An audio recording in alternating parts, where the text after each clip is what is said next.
Ja hi som, eh? Ja hi som-hi. Ja hi som, eh? Bueno, sóc el Juanillo. I jo estic aquí a l'Ateneu des del 77, quan vam enderrocar la fàbrica. Estaven allà en aquell moment, on la vam ocupar. Aquí he fet de tot, he estat a la gestora, he sigut president de l'Ateneu, he estat iniciant el procés, sobretot a nivell de circ, el primer contacte amb el Marcel, quan ens trobàvem allà a practicar, que el tio portava les seves bitlles impecables i nosaltres teníem unes ampolles de litro i mig d'aigua i fèiem malabars amb allò. Era el professional. Bueno, he lligat amb la Berta també perquè feia xanques també i venien aquí a practicar, veniu aquí, us posàveu a practicar aquí al carrer. I bueno, doncs tot això ho vaig derivar, jo treballava en un banc i vaig acabar dedicant-me al circ.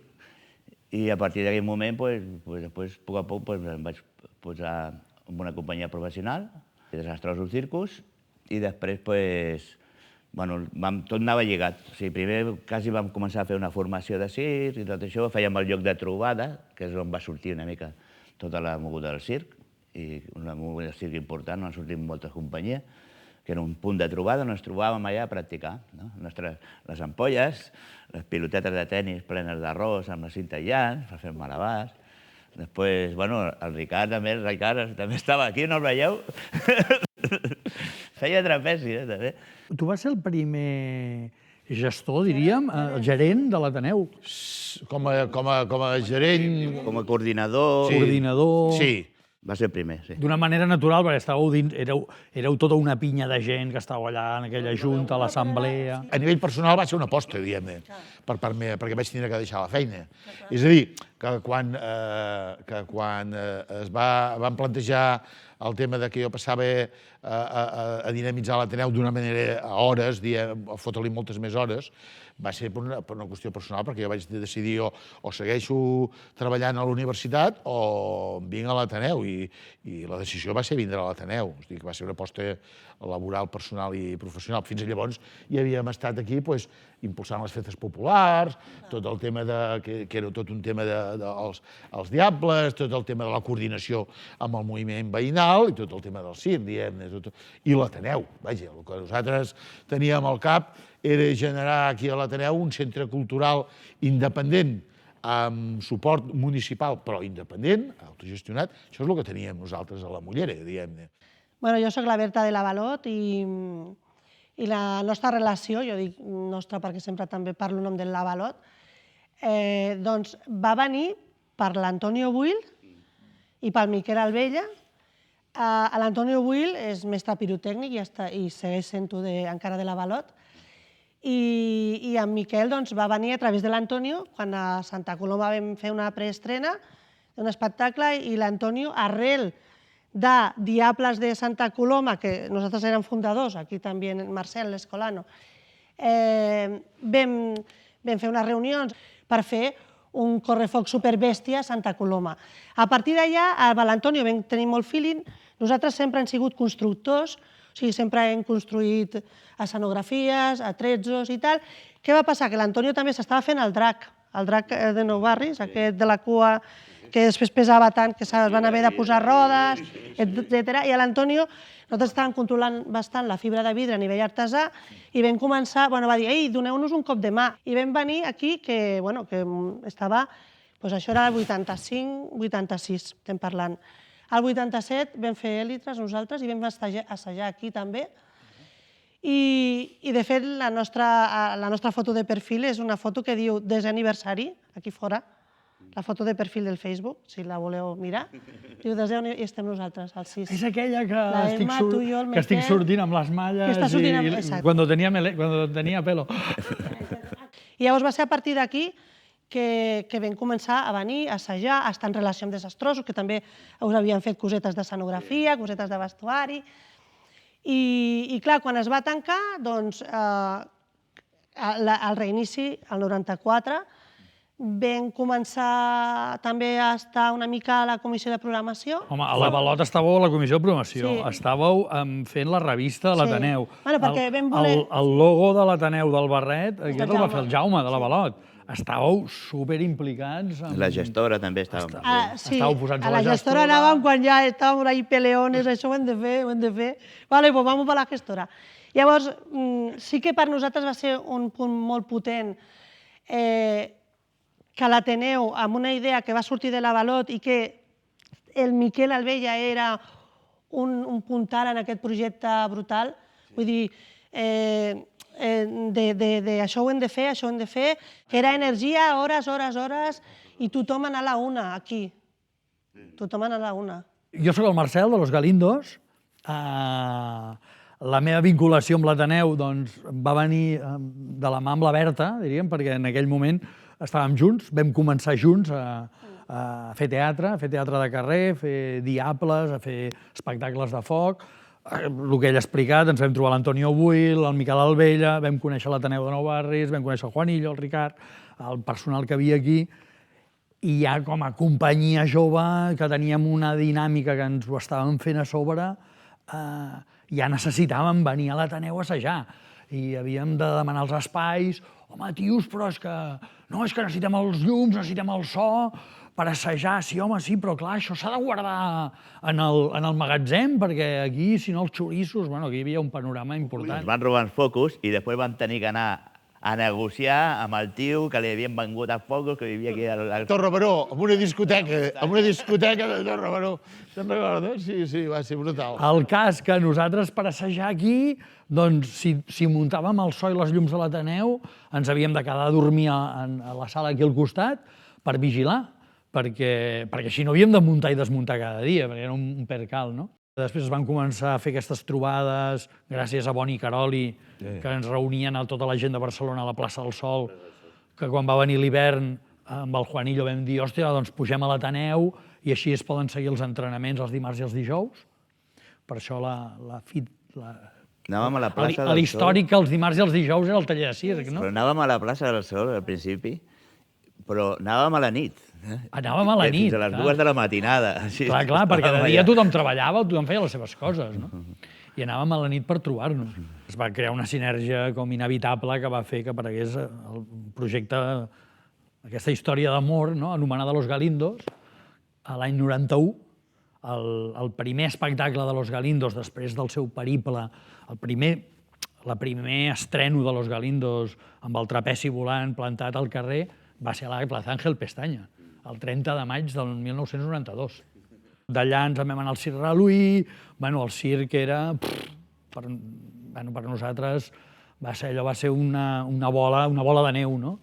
I dins de tota l'envergadura que el circ estava agafant aquí dins de l'Ateneu, doncs Galindos, d'una manera natural, per la joventut, per la canya, pel rigor professional, per moltes coses, doncs érem uns més, però alhora també érem una companyia referencial, no?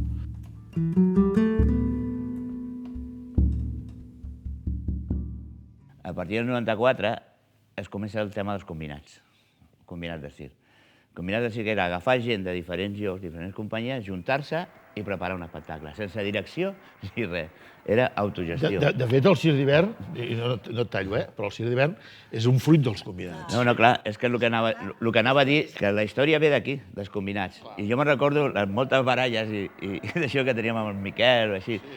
Hòstia, que això s'ha de fer superprofessional, que no pot ser això, que has de portar tal, no? Perquè nosaltres anàvem molt anàrquics, o sigui, ens ajuntàvem, i eren unes experiències increïbles, no? A l'hora de muntar combinats, a vegades no, estaven assajant, passava pel... Diu, tu al combinat, no? I gent que volia experimentar, perquè era un lloc d'experimentació. O sigui, tothom que estava provant coses noves era el lloc ideal per fer-ho. Com a artistes faltava aquest debat, o sigui, aquest plus de dir, a veure, una cosa, això ho hem de fer, els artistes han de cobrar, o sigui, han de fer... I fotem un director o no fotem un director? Ara sembla una tonteria, però a veure, que els actors han de cobrar. Vull dir que a vegades un numeret i tal, sembla que no, però és que la base de tot això és la creació que estan fent els artistes i aquest debat el teníem contínuament de dir això s'ha de professionalitzar i el tema laboral, o sigui, és gent supercompromesa en el tema laboral i tal, però, per exemple, aquí es tancava, al Nadal es tancava l'Ateneu precisament perquè la gent tingués festa i pogués estar amb les famílies. Resulta que els artistes és quan treballem, no? A les festes, perquè el que ens dediquem és a l'oci, no? Llavors, és així. Llavors, aquesta lluita ara ja una mica enganxant, no? Sí, no, perquè... Perquè els combinats, nosaltres dèiem, estan molt superbé i molt fresc, però clar, aquí hem de fer un pas i ens vam fixar això a tot el circ d'hiverns d'Europa, no? I a França sobretot. Clar, nosaltres li vam començar dient circ de Nadal, però al cap de 2 minuts va canviar a circ d'hivern. I bàsicament es plantejaven 2 coses superpotents, que una era no es tanca l'Ateneu al Nadal i l'altra, els artistes cobren. Cobren assajos i cobren una part de la taquilla.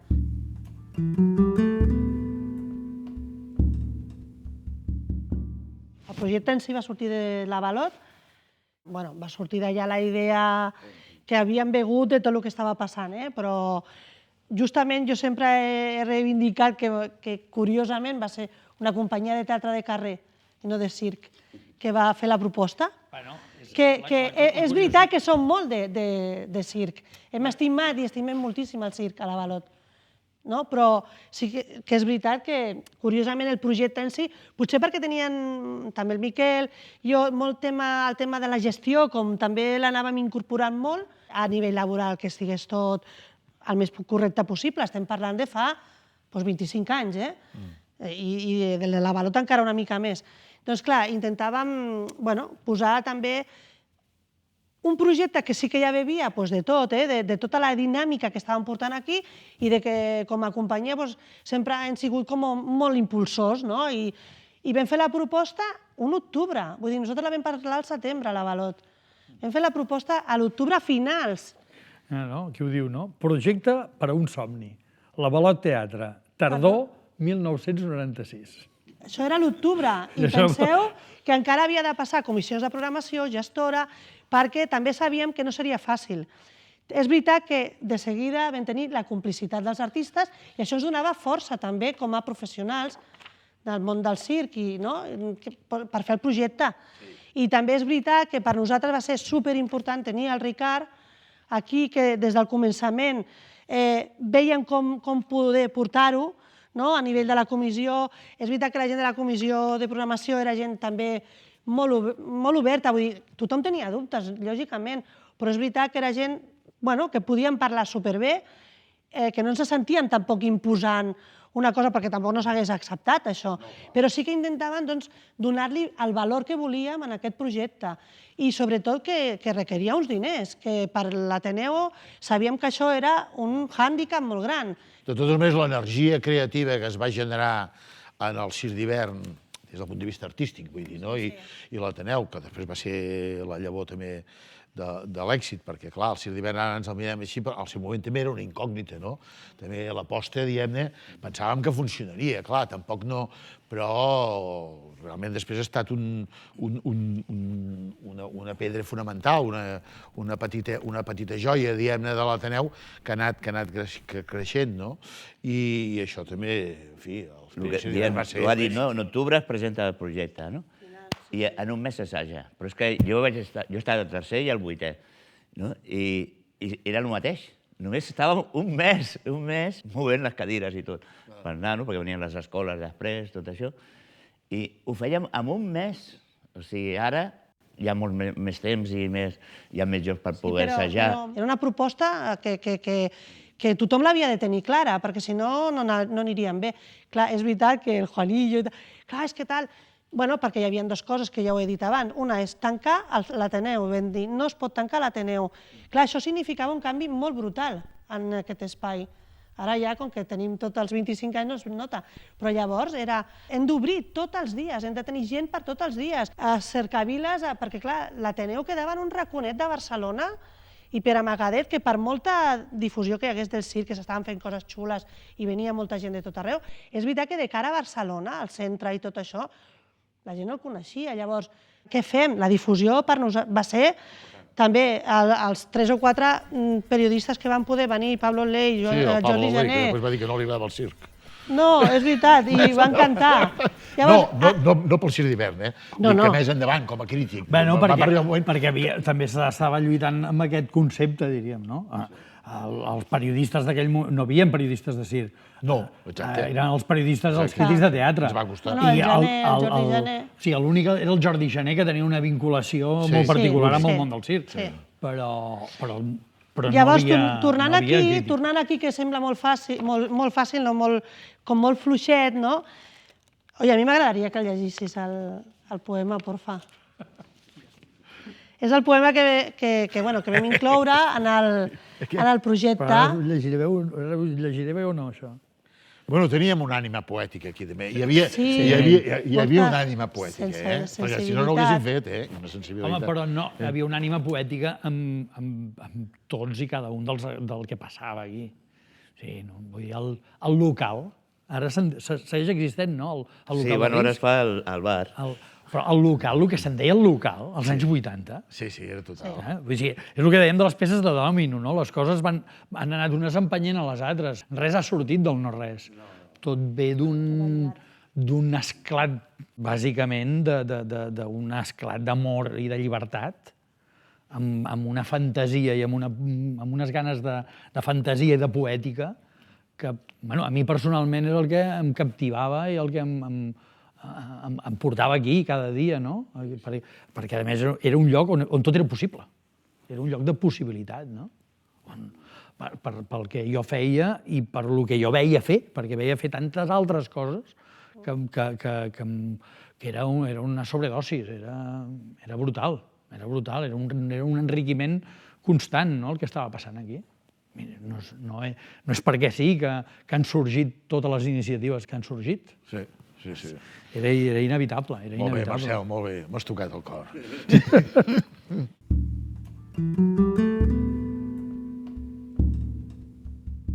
I el Miquel Albella, aprofitant per fer aquest petit homenatge, era una persona del barri implicada amb l'Ateneu. Nosaltres el vam conèixer amb l'Antonio Buil. És que, clar, hi havia grups de tot aquí. Era el grup de pirotècnia de l'Ateneu Popular de Nou Barris. I el Miquel va desembarcar a l'Avalot amb el buzuki, la mandolina, i el meu primer número de malabars el fèiem música en directe amb el Miquel Albella. I el Pere tocant la percussió, no? Va ser algú important en el moment d'eclosió del naixement de l'Avalot Teatre. I havia esdevingut un combinat amb l'orquestrina, la primera vegada que l'orquestrina tocava en directe, amb música en directe amb un combinat, i a partir d'aquí el Miquel allò li va fotre una ebullició, i amb la implicació que l'Avalot estava tenint a l'Ateneu de Nou Barris, que li va sorgir el desig, les ganes, i va ser una mica el puntal. I, a més, jo penso que es mereix aquesta menció. Oh, i tant. Perquè se la mereix, i com que a més no hi és, doncs... Va, llegirem... Ho intento no destrossar, d'acord? Vinga. D'en Joan Brossa, aquest poema dedicat a Victòria, que es titula Lament. Que el cor no parli als ulls d'apagatats. Pensa el que vulgui ser i tindràs defensa contra l'obscura selva dels embats. Estén un arc cap a la teva pensa. Comença per voler fer-lo eficaç. No és senzill donar un fi de grandesa. Com a possible ho aconseguiràs si corres entre mil rere la presa. Sigues ambiciosa en els teus fins. Tingues del que vols idees clares. Arribarà que a fora, com a dins, afermaràs la terra que prepares. Perquè la presa de tot ideal escalata en un combat i es fa real. Joan Brossa. Molt bé. Quasi que aplaudeixo.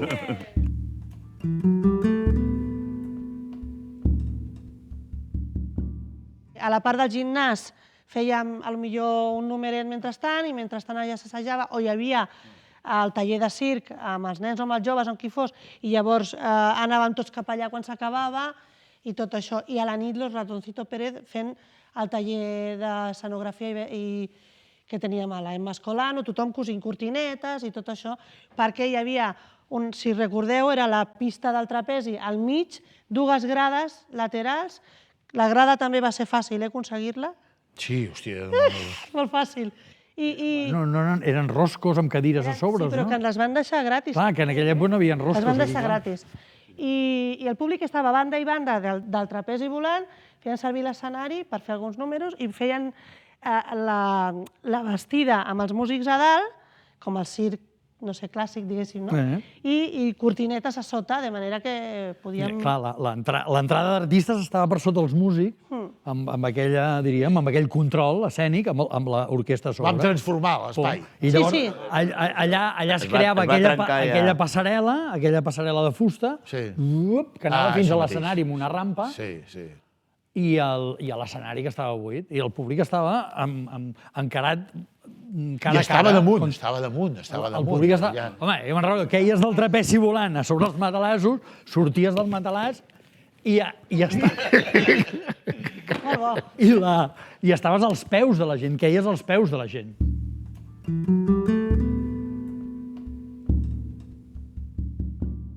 Jo me'n recordo a l'inici, quan el projecte avança i es tira endavant, i des de l'Avalot es comença a contactar amb la gent, no?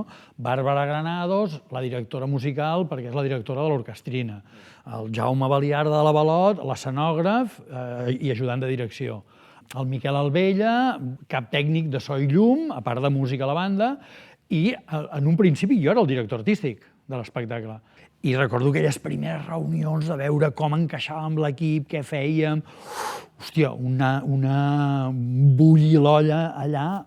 Vam encaixar les peces, vam reunir un equip ben curiós, que érem 3 de Galindos, perquè hi havia el Dedé, que era el portor del minivolant, la Bet i jo. D'aquell moment la companyia érem 6, estàvem 3 només. I llavors l'equip es va acabar de formar amb el Sebas, el Manuel Sebastián, la Tere Celis i el Pep Castells. Pep Sí, Castells. El Pep Castells, Castells, que era un pallasso actor que havia estat col·laborant molts anys amb el Circ Perillós. I després el Miquel, la Mònica, la Carmeta i el Silvestre eren la banda, eren els músics.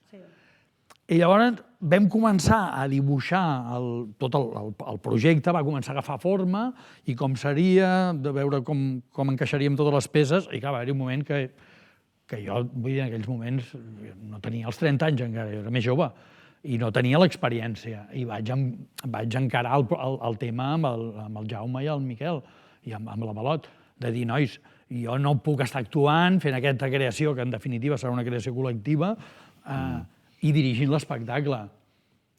Penso que el projecte no es mereix això. Penso que es mereix una altra cosa. Es mereix que el tractem millor.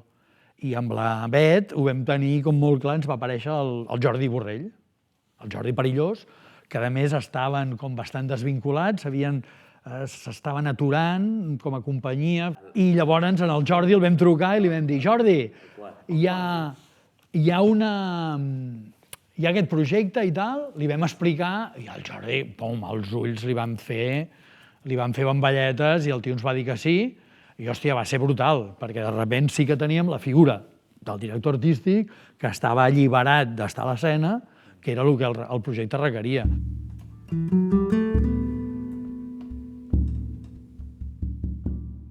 La idea era de continuïtat, és a dir, si això surt bé, l'any que ve hi tornarem, o sigui, anem a fer una aposta perquè tingui continuïtat. Sí, però que va caure ràpid, el nom de Circ de Nadal va caure ràpid, perquè ens agradava molt més aquesta proposta més francesa, diguéssim, de la temporada de Nadal, però que era d'hivern. Eren les vacances d'hivern, no? I el títol, va caure no sé. bastant ràpid. El títol va sorgir... L'Esplèndid... El títol va sorgir d'aquestes primeres... En vam parlar. Sí, Va sorgir de les primeres reunions d'aquestes, de l'equip directiu, diríem.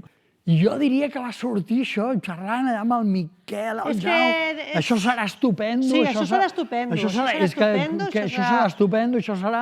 I ens va vam anar sortir per aquí. esplèndid. I no sé si diu... Esplèndido, no? No sé, va sorgir d'una manera molt orgànica, xerrant. I vam seguir amb aquesta línia perquè l'any següent, que també vam fer la producció nosaltres, Va ser el va fantàstic. ser fantàstic. Va ser fantàstic. Sí, I vam dir, hòstia, esplèndid circ d'hivern. Té com una explosió, això. Esplèndid. A nivell d'imatge, que la portava el Jaume, sí que ell volia jugar molt amb els colors aquests ataronjats per dir, és hivern, Però hi ha caliu, a l'Ateneu hi haurà caliu. És que a més ho dèiem a la publicitat. Vine al circ amb més caliu o alguna cosa així, dèiem.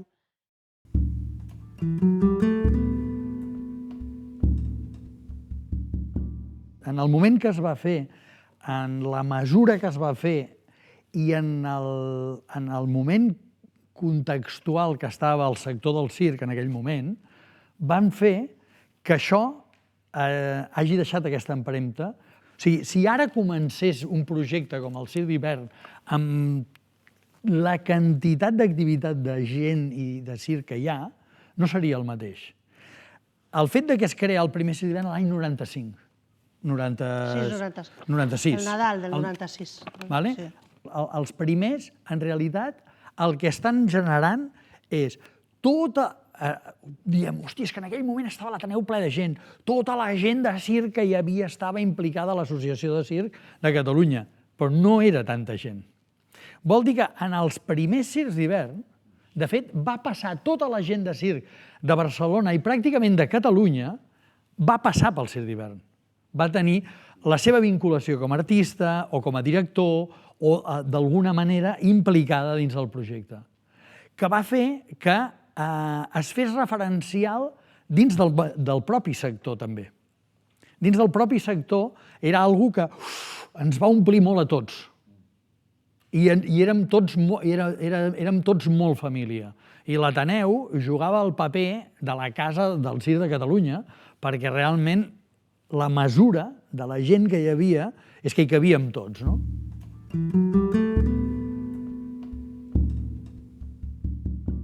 Nosaltres plantejàvem un circ familiar i tot això. I hi ha moments en què s'està desequilibrant una mica.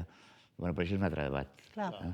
Per què el circ d'hivern en un moment donat comença a generar creacions que igual no són de públic absolutament familiar, que comencen a agafar unes preses multidisciplinars, que ens anem per una deriva d'un circ que no se sap si és circ o què és? Per què? Perquè és una necessitat expressiva de la penya que està a l'escena i que busca explicar coses. Perquè els temps canvien, perquè la gent té noves motivacions i perquè el que falten és llocs on es puguin fer programacions.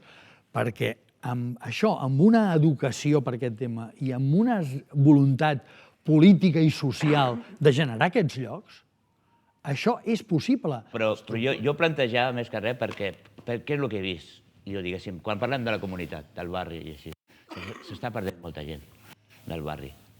Hi ha molta gent que cada vegada li costa més venir a veure el Circ d'Hivern. I jo no dic que no es pugui fer, ni molt menys, però a mi també em preocupa que en principi una de les coses que s'escriu és que fos un espectacle per totes les edats. I independentment que potser un entendrà una cosa i el nano entendrà una altra, però poden entendre. Els hi arriba. Sí, però jo veig que no arriba a tothom i bueno, jo visc al barri, veig a la gent i tot això, i cada vegada hi ha més gent li costa venir al Circ d'Hivern, cosa que no passava tan abans, no? Això és el que em preocupa, que és un debat a obrir.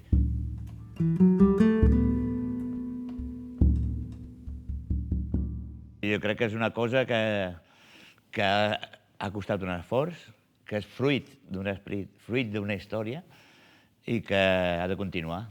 I sumo que ha d'anar evolucionant i que està bé que no ens tanquem en una cosa, que sempre tingui un punt d'obertura i que es puguin plantejar les coses. Jo crec que l'Ateneu té aquest punt, aquesta virtut, que és poder-se anar adaptant i a totes aquestes aportacions que, clar, qui no fa, qui no s'arrisca, no pisca, no? Llavors, si no t'arrisques mai, ni treballes... I qui té boca s'equivoca. Exacte, mai t'equivocaràs. Però si estàs fent coses, et pots equivocar o pots anar redreçant i tal, però estàs fent coses. I jo crec que el circ, evidentment, que ha de continuar cap a on vagi. Però ha de continuar, evidentment. Llavors, el desig podria ser que l'Ateneu, en el seu sí, sàpiga mantindre les tensions, que són creatives, sàpiga mantindre les diferències, sàpiga conduir-les, desenvolupar-les, no cegar-les de base, sinó mantindre aquesta vitalitat, perquè aquestes tensions són signe de vitalitat. I això que deia el Joan ara, per exemple, aquest debat sobre el circ d'hivern, jo que fa temps que no hi soc, diria que es tingui aquest debat, perquè és un debat que és interessant, diguem-ne, no? I pot sortir, no es tracta de dir, hòstia, és que vas en contra de la creativitat, és que la gent que acaba de sortir de la Rogelio realment ho agafa com un terreny d'experimentació, les seves... Bueno, i també és important, diguem-ne, que les escoles dels barris s'ho agafin com a seu, que no se'ls hi allunyi, etc. I aquestes tensions es discuteixin. No per trobar la pedra filosofal, sinó perquè una vegada tocar aquesta tecla i l'altra vegada tocar l'altra. També li desitjaria descendència. Evidentment, aquest debat ha d'aparèixer i ha de perseverar, perquè el debat farà que s'estigui en aquesta crisi creativa i de confrontació, que és necessària, però arriba un moment que és lògic. Després d'aquests 25 anys, la consistència d'un projecte és inqüestionable. Pot haver-hi un assentament, pot haver-hi moltes coses que passen. Però el que sí que delata això és que està en edat madura com per tenir fills, no afillats i dependents dels seus pares, però que això provoqui que n'hi hagin més. O sigui, això es tracta d'una xarxa. Això es tracta que vagin creixent bolets. I estem en un país on, hòstia, hi haurà un referent, no? Hi haurà una escola, aquesta serà l'escola. Hi haurà un lloc popular alternatiu, serà el lloc, no? I jo penso que des de dins el que nosaltres ens hem de desitjar és deixar de ser el lloc. El que hem de proposar, provocar, desitjar, sobretot, perquè som molts els que ho hem de fer i hi ha molta gent abans i molta gent després, que això creï sinergies, obri llocs, es creïn espais i que siguin possibles, no? Molt bé. I llarga vida, no? I llarga vida. I llarga vida. Llarga vida.